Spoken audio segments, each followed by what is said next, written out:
कोल्हापुरातील कळंबा कारागृहात पुन्हा आता 25 मोबाईल सापडलेले आहेत आणि मोबाईल सापडण्याची ही मालिका सुरूच असल्याचं पाहायला मिळत आहे।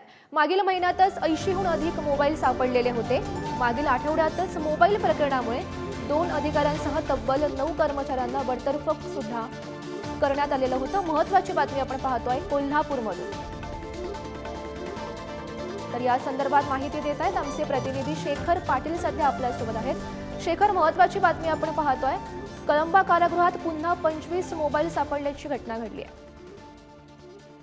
गौरी, अतिशय धक्कादायक ही घटना आहे। मागील महिन्याभरातच जवळपास 80हून अधिक मोबाईल जे आहेत ते याच कळंबा कारागृहामध्ये सापडले होते आणि त्यानंतर आता ही मोबाईल सापडण्याची जी मालिका आहे ती कुठेतरी थांबतानाच दिसत नाही। आज देखील आता मागील 4 ते 5 दिवसांपासून जी झाडाझडती घेतलेली आहे त्या झाडाझडतीमध्ये जवळपास 25 मोबाईल जे आहेत ते याच कारागृहामध्ये मिळून आलेले आहेत। तर अनेक कैद्यांनी शौचालय तसंच झाडांच्या खाली पुरून ठेवल्याचं या ठिकाणी आढळलेलं आहे। त्यामुळं नक्कीच हे 25 मोबाईल नेमकं कोणाचे आहेत हे मात्र अद्याप समजलेलं नाही, कारण यामध्ये मोबाईल असू दे, बॅटरी असू दे, चार्जर असू दे, या गोष्टी मिळालेल्या आहेत। मात्र या मोबाईलमध्ये सिम कार्ड मात्र मिळून आलेले नाही। त्यामुळे हे नेमके मोबाईल कोणकोणत्या कैद्यांचे आहेत हे स्पष्ट झालं नसले तरी एवढ्या मोठ्या प्रमाणात मोबाईल जे आहेत ते या ठिकाणी सापडण्याचं सत्र सुरूच आहे।